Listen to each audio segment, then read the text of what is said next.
Hey, it's John from iMedia.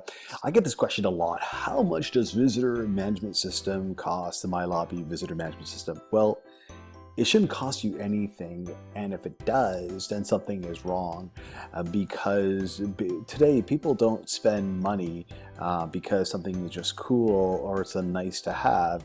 Rather, they're looking for real value. And so, my goal, what I'm going to do is show you some actual examples. I have to keep the companies confidential because I don't have a release or approval to share this. But when I share this with you guys, I think you'll really understand and it'll make sense to you. So let's start with these examples. One was an office in Toronto about some office space. And this is just some hard numbers I'm going to really share with you and get really granular with the numbers. And also the second example was about some productivity, and another one was some human resource savings as well. It's just a desk and there was nobody there. It was unattended for a couple of years. And I'm going to show you some of the numbers. I forgot to mention, all they had was like a directory on the front desk, like a telephone directory. That's how they were coming in. What we did, just to get to the point, we converted that little 500 square foot area to this tablet. It's a floor kiosk, 5 feet high. It has a 22 inch tablet inside of that kiosk. And that was it. We turned 500 square feet into just two linear feet of space that the landlord allowed them to put this, and that was their solution. At that time, the market was going for around $55 per square foot. So the calculation is basically 55 times the square footage, which was 500, equal to 27,500. That was per year. If you calculate it, they were looking at this as 5 year. I think there were 5 years remaining on that lease. And $27,000 times 5, it gave them $137,000 extra cash that they had. They didn't have to go lease more space somewhere else, and it probably would not have been $137,000 for the year. No one's going to give you 500 square feet of extra office space in Toronto. It was utilization of space.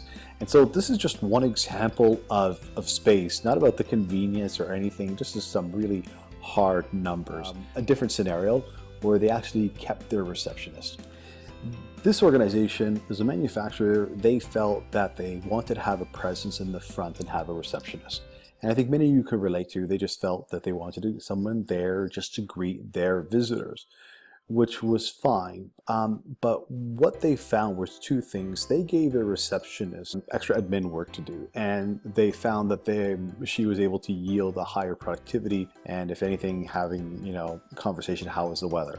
The other advantage, they had a part-timer from 8 in the morning until 12 o'clock p.m.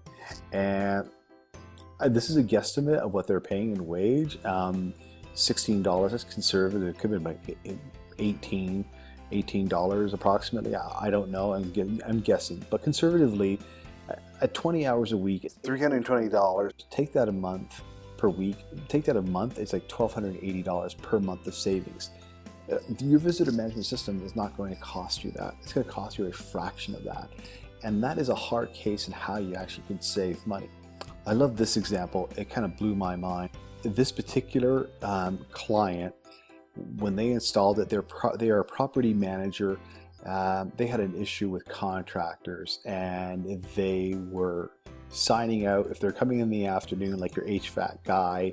And this is what they shared with me. If they come in the afternoon, say around 4 o'clock, to service the air conditioner, and they were there for a few hours when everyone's gone home. It's only security people, but they're not always at their desk.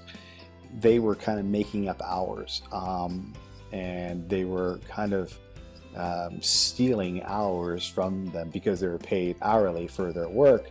And so if they were there an hour and a half, and they would put like 2.5 hours, and our client said at $95 an hour, they were stealing money, and that adds up, and sometimes it can be more significant. And that was just one instance. If they were there twice in a month, that was obviously greater.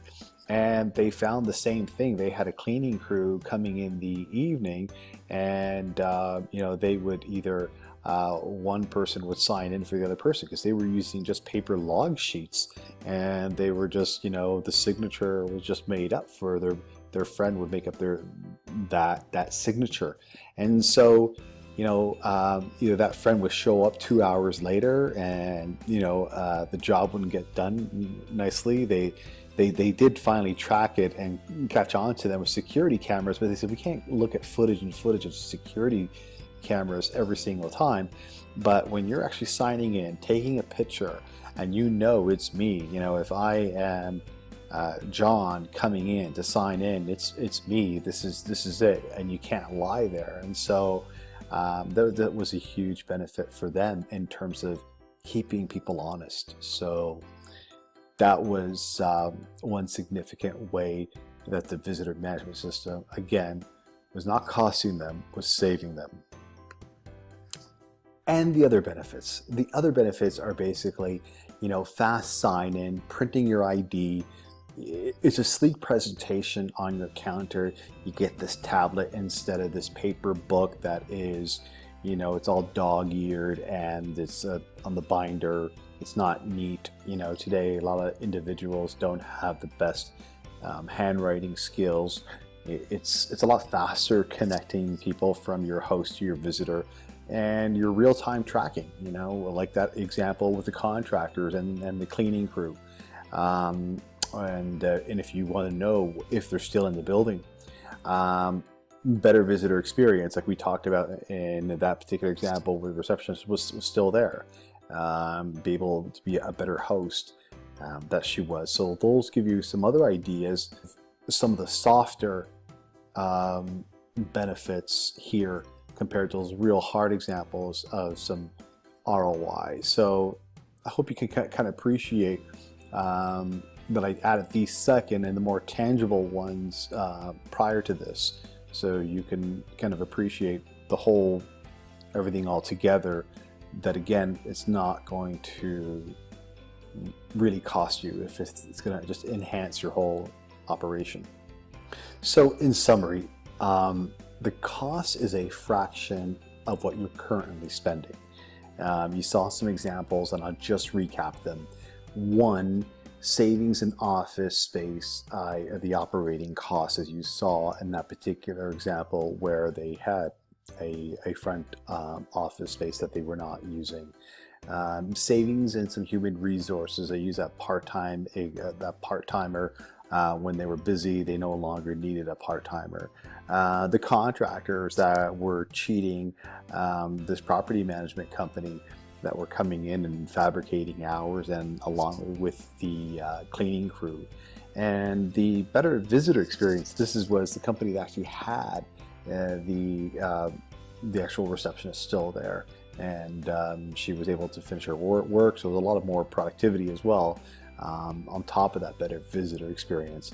So there you have it. So I just want to leave you with is that really the question is not how much does it cost, but how much can we save you? So granted, you may not be having an experience where you're going to close down your visitor reception area, but maybe there is something else you could do with it. Or maybe you have a part-timer that's working, or maybe just it's about a better visitor experience that you're looking for. So I hope this helps you when you're trying to decide, where can I find the money to do this? And again, what is that actual cost? If you call me, I'll share those prices, because everybody's a little bit different in what their needs are. But what I'm telling you, whatever you're doing today, and this is everybody, like, if you're thinking, oh, well, I don't have this situation, but I have this, I think you guys get the idea. And I think what I want this to do is leave you with some ideas of how we can help you run your operation more smoothly, and maybe we can have that call and and talk to you about what you're currently doing today and how we can improve upon that. Thanks for watching. Look forward to connecting with you. Cheers.